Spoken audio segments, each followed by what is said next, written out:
कहानी की शुरुआत होती है आज से करीब 10 साल पहले, साल 2016 में। मुस्कान रस्तोगी अपने माता पिता और नाना के साथ मेरठ के एक छोटे से घर में रहती थी। मुस्कान के नाना एक जाने माने ज्योतिष थे और उनसे मिलने के लिए रोज उनके घर कई लोग आते थे। उन्हीं में से एक था सौरभ राजपूत। सौरभ का अक्सर आना जाना लगा रहता था। जब सौरभ ने पहली बार मुस्कान को देखा तो उसे पहली ही नजर में मुस्कान से बेपनाह प्यार हो गया, जिसके बाद दोनों एक दूसरे से अक्सर मिला करते थे।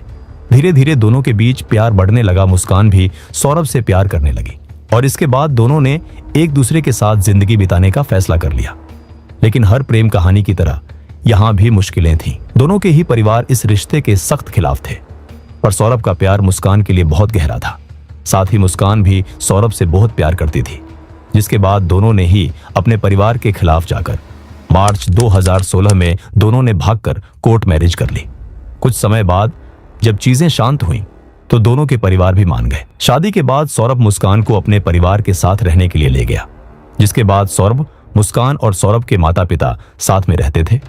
सौरभ पेशे से एक मर्चेंट नेवी था, जिसके चलते उसे अक्सर देश से बाहर समंदर में रहना पड़ता था, जिसकी वजह से शादी के बाद वो अपने काम के लिए विदेश चला गया। लेकिन सौरभ के जाने के बाद घर में मुस्कान और सौरभ के माता पिता के साथ उसके रोज झगड़े होते थे। मुस्कान हर रात अपने पति सौरभ को कॉल करके रोती थी और कहती थी कि उसके माता पिता उसे रोज टॉर्चर करते हैं। सौरभ वहां परेशान रहता था।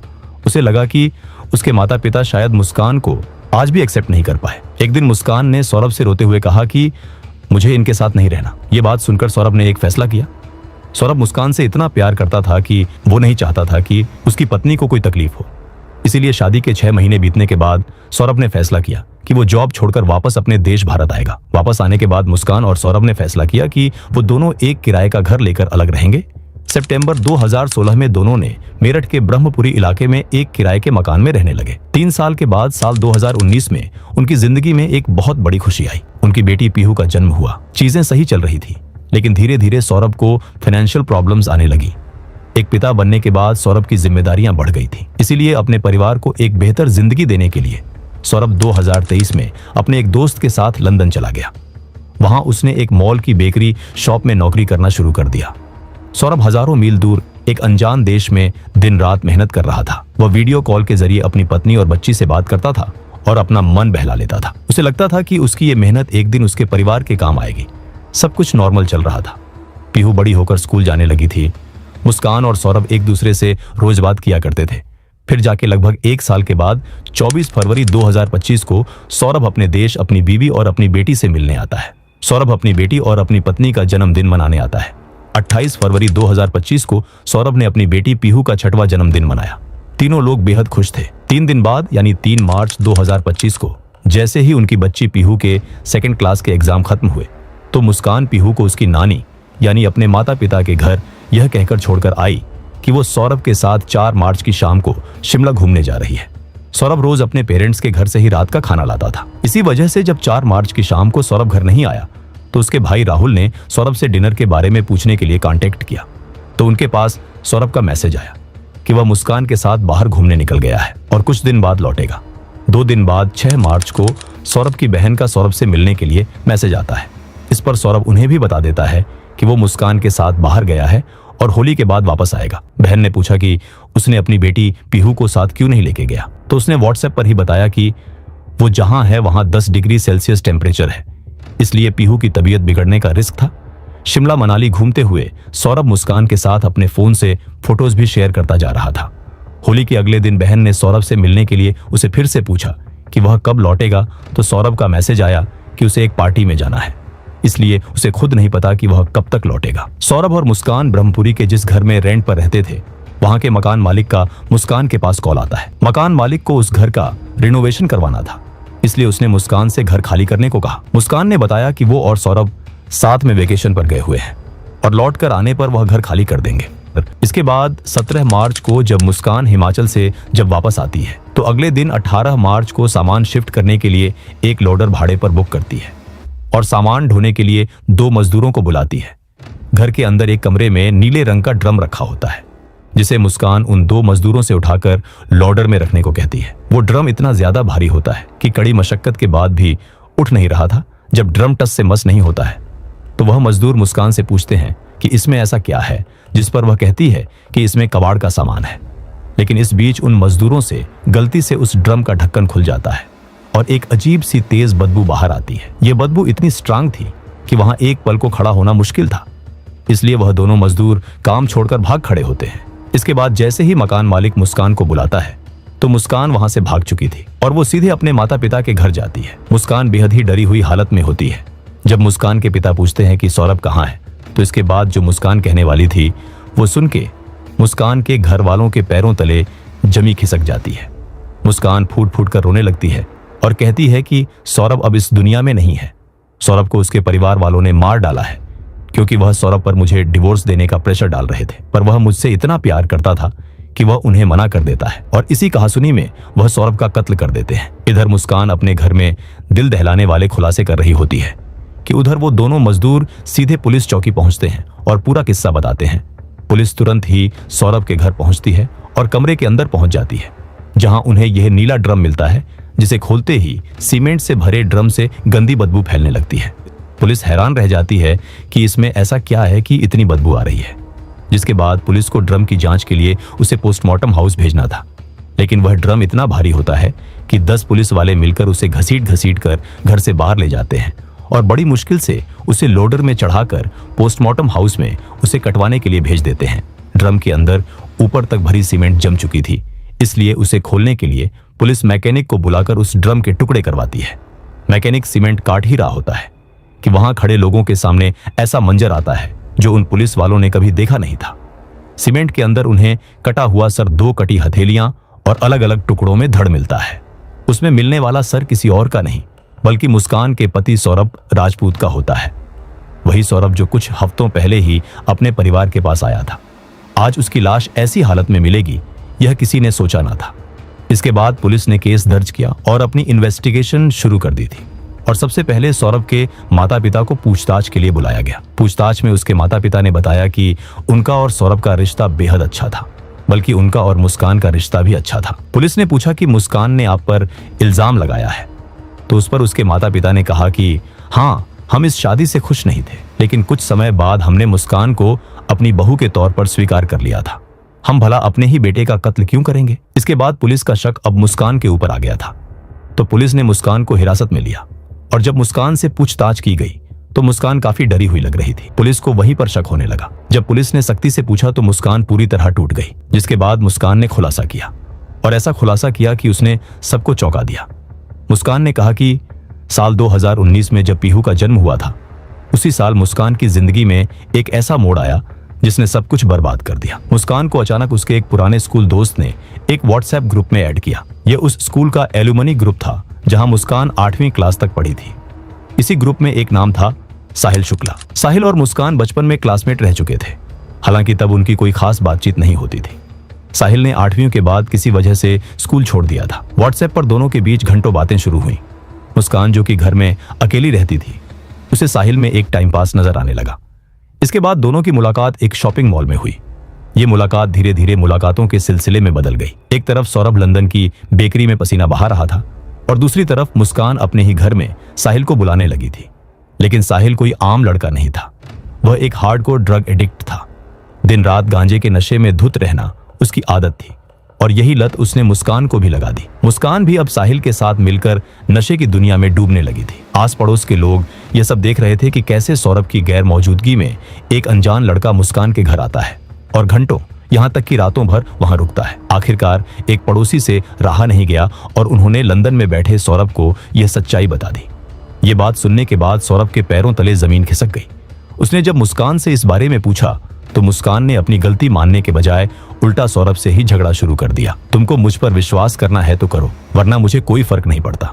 मैं वही करूंगी जो मैं करना चाहती हूं, मुस्कान ने बेबाकी से कह दिया। सौरभ टूट चुका था। इसके बाद जब 2023 में सौरभ बीच में भारत आया था, तब भी उसने मुस्कान को समझाने की कोशिश की, लेकिन मुस्कान है कि सौरभ की बात ही नहीं सुन रही थी। रोज रोज के झगड़ों और मुस्कान के कैरेक्टर को देखकर आखिरकार 2023 के अंत में सौरभ ने मुस्कान से डिवोर्स फाइल कर दिया। वह इस रिश्ते से बाहर आना चाहता था, लेकिन तभी मुस्कान के माता पिता ने सौरभ को समझाया और कहा कि शादी में उतार चढ़ाव आते रहते हैं, थोड़ा समय दो, सब ठीक हो जाएगा। और पीहू के बारे में भी जरा सोचो। अपनी छोटी सी बच्ची पीहू का चेहरा देखकर सौरभ का दिल पिघल गया। एक पिता अपनी बच्ची को टूटते हुए घर में नहीं देख सकता था। उसने डिवोर्स की प्रक्रिया रोक दी और मुस्कान को एक और मौका देने का फैसला किया। लेकिन यह सौरभ की जिंदगी की सबसे बड़ी गलती थी। सौरभ के लंदन वापस जाते ही मुस्कान फिर से आजाद हो गई। साहिल का उसके घर आना जाना फिर से शुरू हो गया। दोनों का रिश्ता अब सिर्फ नशे तक सीमित नहीं था, बल्कि वो दोनों एक दूसरे के प्यार में पड़ चुके थे। साहिल अपनी जिंदगी में एक बहुत बड़े सदमे से गुजरा था, उसकी माँ की मौत। साहिल अपनी माँ से बहुत प्यार करता था और उनके जाने के बाद वह पूरी तरह टूट चुका था। इसी दुख से भागने के लिए उसने नशे और अंधविश्वास यानी काला जादू का सहारा लिया था। साहिल अपने कमरे की दीवारों पर तांत्रिक सिंबल्स, खून से सने ड्रैगन और शैतान की तस्वीरें बनाता था।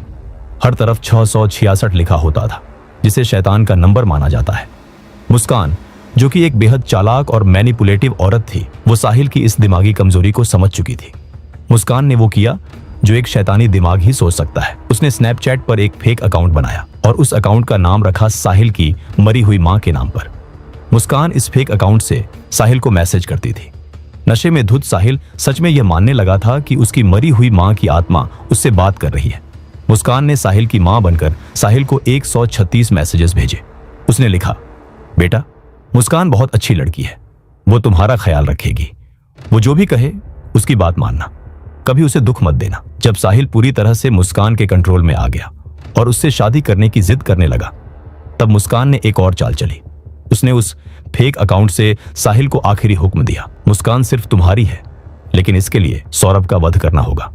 ध्यान दीजिए इस शब्द पर, वध, मर्डर नहीं, हत्या नहीं, वध, क्योंकि साहिल को मुस्कान की तरफ से यकीन दिलाया गया था कि वह कोई जुर्म नहीं बल्कि एक शैतानी और तांत्रिक अनुष्ठान कर रहा है। नवंबर 2024 में सौरभ ने लंदन से मुस्कान को फोन करके बताया कि वह अगले साल फरवरी में घर आ रहा है। यह खबर सुनते ही मुस्कान के होश उड़ गए। उसे लगा कि अब उसकी आजादी छिन जाएगी, वह साहिल से नहीं मिल पाएगी। बस यहीं से सौरभ की मौत का काउंटडाउन शुरू हो गया। 22 फरवरी 2025। सौरभ के भारत लौटने से ठीक 2 दिन पहले मुस्कान एक डॉक्टर के पास गई और डिप्रेशन और एंजाइटी का बहाना बनाकर नींद की गोलियां लिखवा ली। लेकिन वो गोलियां काफी नहीं थी। मुस्कान ने इंटरनेट पर हैवी स्लीपिंग पिल्स सर्च की, डॉक्टर के पर्चे पर अपनी ही राइटिंग में उन दवाओं का नाम लिखा, पर्चे की फोटो खींची और मेडिकल स्टोर से भारी मात्रा में नींद की गोलियां खरीद ली। इसके बाद वह शारदा नगर के एक बाजार में गई। वहां से उसने चिकन काटने का बहाना बनाकर 800 रुपये में 2 बड़े चाकू, एक उस्तरा और बड़े बड़े पॉली बैग्स खरीदे। 24 फरवरी 2025 को सौरभ 2 साल बाद अपने घर मेरठ लौटा। वह बहुत खुश था। अगले दिन यानी 25 फरवरी को मुस्कान का जन्मदिन था और 28 फरवरी को उसकी प्यारी बेटी पीहू का 6वां जन्मदिन। 25 फरवरी मुस्कान ने अपनी पहली कोशिश की। उसने सौरभ की ड्रिंक में वो नींद की गोलियां मिला दी, लेकिन किस्मत से उस दिन सौरभ ने वो ड्रिंक पी ही नहीं। मुस्कान का पहला प्लान फेल हो गया, पर वह हार मानने वाली नहीं थी। उसने एक नई तारीख चुनी, 3 मार्च 2025। 3 मार्च की शाम पीहू के स्कूल के एग्जाम खत्म हो चुके थे। मुस्कान ने चालाकी से पीहू को उसकी नानी के घर यह कहकर छोड़ दिया कि वह और सौरभ 4 मार्च को शिमला घूमने जा रहे हैं। घर में अब सिर्फ मुस्कान और सौरभ थे। रात का समय था। सौरभ अपने माता पिता के घर से अपनी पसंदीदा सब्जी लौकी का कोफ्ता लेकर आया था, जो उसकी मां ने बड़े प्यार से बनाई थी। मुस्कान ने बड़े प्यार का नाटक करते हुए सौरभ को खाना परोसा। उसी खाने में उसने वो ढेर सारी नींद की गोलियां मिला दी थी। थका हारा सौरभ, जो अपनी मां के हाथों का खाना खाकर खुश था, उसे धीरे धीरे गहरी नींद आने लगी। जैसे ही सौरभ बेहोश होकर बेड पर गिरा, मुस्कान ने तुरंत साहिल को फोन मिला दिया। कुछ ही मिनटों में साहिल भागता हुआ वहां पहुंच गया। उसके चेहरे पर एक खौफनाक सनक थी। साहिल के घर में घुसते ही मुस्कान ने वो बड़ा चाकू निकाला और साहिल के हाथ में थमा दिया। लेकिन साहिल ने वो चाकू वापस मुस्कान को दे दिया और कहा, पहला वार तुम इसके दिल में करोगी, इसका वध तुम करोगी। मुस्कान, जिसके हाथ कांपने चाहिए थे, जिसके दिल में अपने पति के लिए एक बार तो रहम आना चाहिए था, उसने बिना एक पल सोचे वो खंजर सौरभ के सीने में उतार दिया। इसके बाद साहिल और मुस्कान ने मिलकर सौरभ के सीने में लगातार 3 बार चाकू घोंपा। दर्द इतना भयानक था कि नींद की गोलियों के असर के बावजूद सौरभ को आंशिक रूप से होश आ गया। उसकी दाहिनी आंख खुल गई। कल्पना कीजिए उस भयानक दर्द की। सौरभ जिंदा था। वह अपने शरीर में उतरते खंजर के दर्द को महसूस कर रहा था, पर गोलियों की वजह से उसका शरीर लकवाग्रस्त हो चुका था। वह चाहकर भी खुद को बचा नहीं पा रहा था, लेकिन हैवानियत तो अभी बस शुरू हुई थी। सौरभ को मारने के बाद साहिल सौरभ की लाश को घसीटकर बाथरूम में ले गया। वहां उसने चाकुओं और उस तरह से सौरभ का सर उसके धड़ से अलग कर दिया। फिर उसने सौरभ की दोनों कलाइयां काट दी। बाकी बचे शरीर को उन्होंने काट काट कर 15 टुकड़ों में बांट दिया और उन टुकड़ों को बेड के नीचे स्टोरेज में छुपा दिया। और आप जानते हैं सबसे खौफनाक बात क्या थी? उसी बेड के ऊपर मुस्कान उस रात आराम से चैन की नींद सोई। रात के 3 बज चुके थे। इस समय को शैतान का समय कहा जाता है। साहिल ने सौरभ का कटा हुआ सर और उसकी दोनों कटी हुई कलाइयां एक पॉली बैग में रखी और उसे लेकर अपने घर आ गया। उसके कमरे की दीवारों पर एक उल्टा सितारा बना था जिसके चारों तरफ 666 लिखा था। वहां जंजीरों से बंधे एक शैतान की तस्वीर थी। साहिल ने वो कटा हुआ सर उस शैतान की तस्वीर के सामने एक भेंट के रूप में रख दिया और कटी हुई कलाइयां इसलिए लाया था ताकि सौरभ की हाथों की लकीरों की किस्मत पलटकर साहिल की जिंदगी में कोई श्राप न ले आए। अगली सुबह 4 मार्च, सूरज निकल चुका था।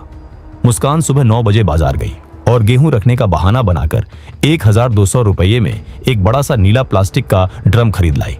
इसके बाद वह खुद जाकर बाजार से सीमेंट की बोरियां भी लाई। साहिल पॉली बैग लेकर वापस मुस्कान के घर आ गया। दोनों ने मिलकर उस ड्रम में सीमेंट का घोल बनाया और एक एक करके सौरभ की लाश के उन 15 टुकड़ों को उस नीले ड्रम में डाल दिया। इसके बाद ऊपर तक सीमेंट भरकर ड्रम को हमेशा के लिए सील कर दिया। घर में खून के छींटे और बदबू मिटाने के लिए उन्होंने होम डिलीवरी ऐप से 10 किलो ब्लीच मंगवाया और पूरे घर को ऐसे चमका दिया जैसे वहां कुछ हुआ ही ना हो। उसी दिन 4 मार्च की शाम 7 बजे घर में एक लाश को ड्रम में पैक करने के बाद मुस्कान ने अपने पति सौरभ के ही बैंक अकाउंट से 44,000 रुपये देकर एक कैब बुक की और साहिल के साथ शिमला मनाली की ट्रिप पर निकल गई, जबकि उसने अपने परिवार वालों को बताया कि वो सौरभ के साथ जा रही है। और यही नहीं, वो हर वक्त सौरभ और उसकी बहन को इसीलिए सिर्फ चैट्स में जवाब दे रही थी ताकि उन्हें ऐसा लगे कि मुस्कान सौरभ के साथ ही घूम रही है। जब जब सौरभ की बहन या भाई कॉल करते थे तो कॉल कट करती और सिर्फ टेक्स्ट में रिप्लाई करती थी ताकि उन्हें शक ना हो। 11 मार्च को साहिल का जन्मदिन था और मुस्कान ने बड़े ही बेशर्मी से उसने सौरभ की मौत के बाद साहिल का जन्मदिन मनाया। 14 मार्च को दोनों ने कसोल में नशे में धुत होकर जमकर होली खेली। सब कुछ मुस्कान के प्लान के हिसाब से चल रहा था।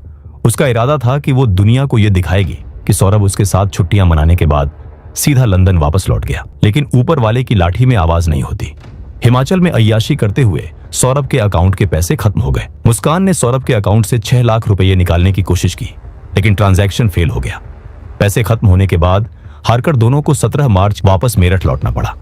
उनका प्लान था कि इस ड्रम को कहीं दूर ले जाकर किसी सुनसान जगह पर गाड़ देंगे, लेकिन तभी किस्मत ने खेल पलट दिया। 18 मार्च को मुस्कान के मकान मालिक ने उसे घर खाली करने का अल्टीमेटम दे दिया था। घर में रिनोवेशन का काम होना था और उसी के वजह से मकान मालिक को वो ड्रम मिला और उसी के वजह से मुस्कान और साहिल का ये प्लान चौपट हो गया और दोनों पकड़े गए। आज मुस्कान और साहिल दोनों सलाखों के पीछे हैं। उन पर भारतीय न्याय संहिता के सेक्शन 103 मर्डर, 105, 238 और 61 के तहत मुकदमा दर्ज किया गया है।